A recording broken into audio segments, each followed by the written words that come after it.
Oh, hi. You're back. I hope you are around for a little while longer on this channel. I'm Reggie, for those of you that don't know who I am. I've been doing YouTube for probably the last 6 years. It's been very exciting and been frustrating, but I'm looking forward to talking to you more. So I read your comments and I read your questions as well. And one topic that kept coming up was, how do you make ends meet? I think that's the $1 million question after you quit a job. Another question that came up is like, isn't it scary not having a paycheck? Yeah, well, let's talk about it, because honestly, it's not what you think. When I first thought about leaving my corporate job, I was terrified, trust me. I mean, how do you step away from a regular paycheck and figure out how you're gonna live your life from month to month, paying your bills and not skip a beat? You have things like your health insurance, of course, is a big deal. Your mortgage. I have a mortgage, and actually we have two because we do have other real estate. And you just want to feel secure, right? But I realized something. What felt secure was actually draining me, emotionally and physically. It wasn't sustainable, and honestly, neither was I. So I took a leap and I created a plan. I just didn't wake up one day and decided that I would quit.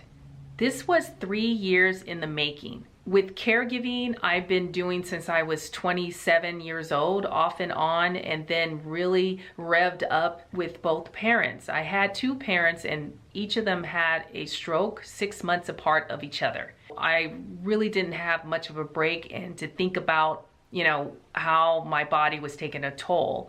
I was younger and I thought I had plenty of energy to manage this and manage working full time. I've always had a sales job, which I've been working for over 35 years in corporate America. And on top of that, I was doing side gigs because my passion was, what I mentioned in the last video, was about my broadcasting, hosting, those kind of gigs. Maybe more than half of those gigs were for free. I do some print work actually sometimes. So there's a lot of commercial type of modeling gigs that you can go after. You work short days, and usually for print work versus say an acting job. These were things that I knew I couldn't wait for, and having a regular paycheck in the things that I was doing was never going to pay the bills, the mortgage, and also for me to take care of my parents. So I continued to keep my full-time job. Bottom line, I didn't just quit, I prepared. And that is the most essential thing you must do if you're thinking about taking a leap, or if you have to take a leap. And for me, I always saved for an emergency fund just for these kind of situations I knew was coming up. I had been planning again for at least 3 years if my mother's health were to take a turn, which they have. So this is where I utilize my emergency fund. That means I'm on a very, very strict budget, and I'm literally on a budget that is considered probably poverty line. I take advantage of my benefits that I have with the VA. Actually, I'm a disabled veteran. I do get full health care, so I do not have to pay co-pays, but I do have health expenses that I do pay outside, which is like, supplements, going to holistic type of doctors when I need more information, dealing with my hormones and dealing with menopause. I'm actually paying out of pocket. So these are things that are additional expenses to any type of self-care. My content creation, I don't make a lot of money here.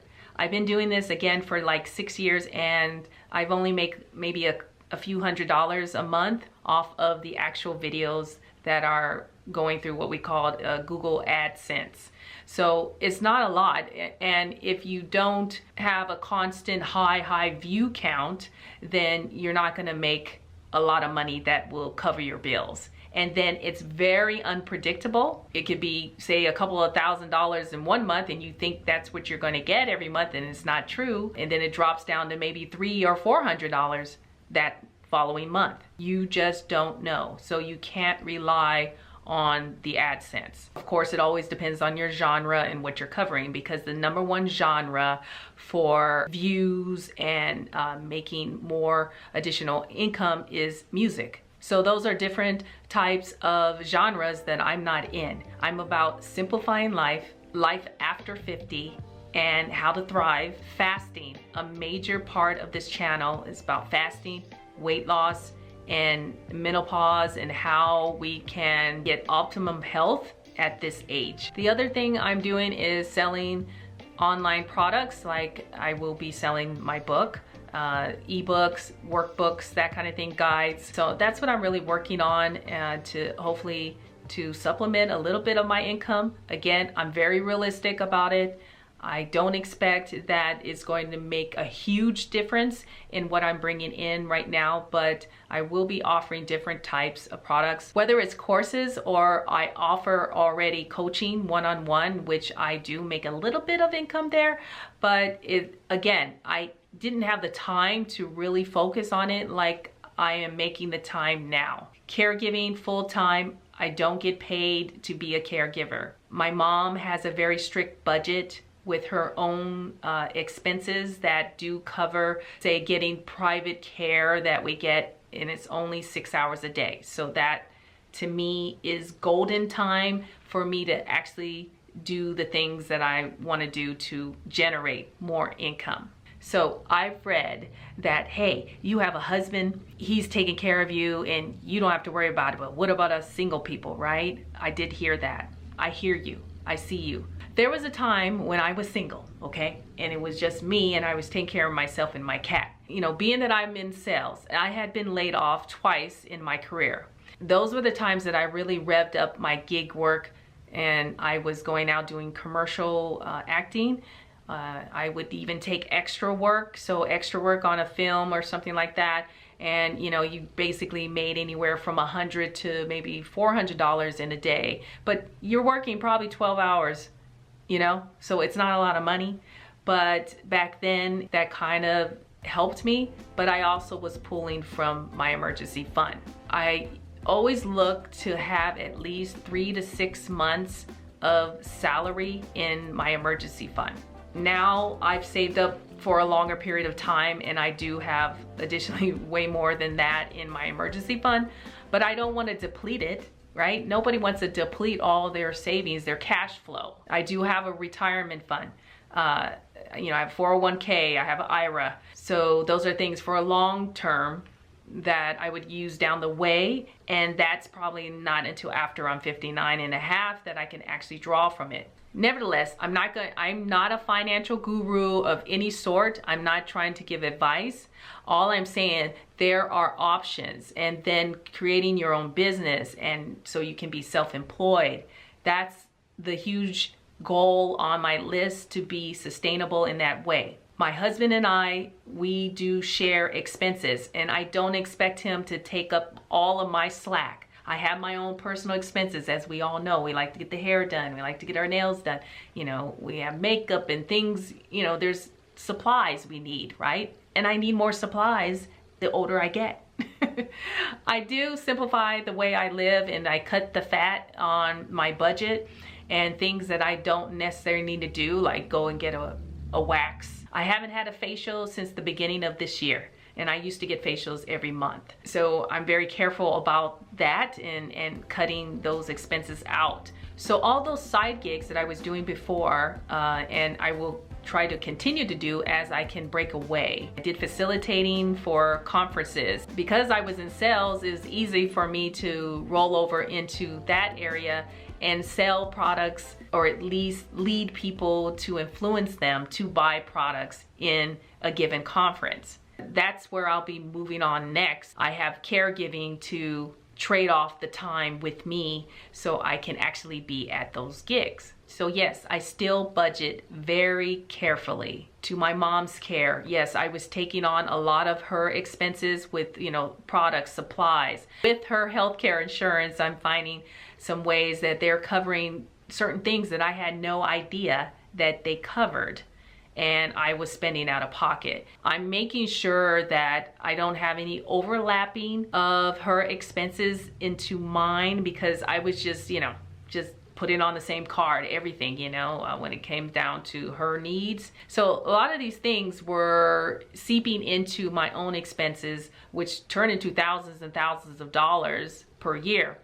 And so now I'm so mindful about looking at that budget, knowing exactly where every dollar is going and how I'm spending it, looking at my statements, and then making sure that I divert those expenses back to my mom that she can cover. I don't have a job now. This is where it's at, and it's really making me mindful of what I spend. Where am I at right now? Right now it's scary. I'm just started, guys, on this journey, and I've only been out of this position a couple of weeks. I have some anxiety when I look at cash flow dwindling a little bit at a time, but I know God's got my back, and there's going to be more opportunities to be able to bring in more money than I was making in my 9-to-5. You doing the work behind that, you can't just wait around and let things happen, then these things will come together. There's a freedom in building a life on your own terms. Wouldn't you agree? And I'm not saying by any means it's going to be easy, and I know it's not, but it's worth it. So if you're in a place of fear, wondering if you can make it work, remember, it starts with a plan and with a little faith. A little faith goes a long way. I would stop listening to the noise of other people that are not in support of you in this way. They are expressing their own fears about these what ifs. Well, what if? What happens? What? I lose my home, I lose my overhead. The Lord always provides. And those are the things in life that will get you through. So let me know in the comments, what are some of the things that are holding you back? Or what are the things that you're doing that's moving you forward? I really like to know. I know you guys have shared quite a bit, and I thank you so much. I do read all the comments, and I try to respond as well. It's a lot of work and a lot of time to actually get back to everyone. So I will apologize now if you don't hear from me, but I do just know that I'm reading your comments. Caregiving has to come first, so my time is very focused and limited, so to where I have to put my energy to make new videos, right? And to plan and structure. The planning in itself takes time. It takes more time to plan than for me to film this video. It takes way more time for me to actually edit the video. And when I say how much time does it take to edit, for me to add in, some graphics and some B-roll, we call, right? Extra footage, coverage, that kind of thing. It takes me anywhere from 4 to 6 hours to do like a 10-minute video. So that's the reality of doing YouTube. And if you wanted me to do anything live and to address something specific, I would be glad to. So please do leave that in the comment. So thanks for sharing your stories and your comments with me. It reminds me every day of why I made this choice. And always remember, you can begin again. We'll talk to you soon. Cheers.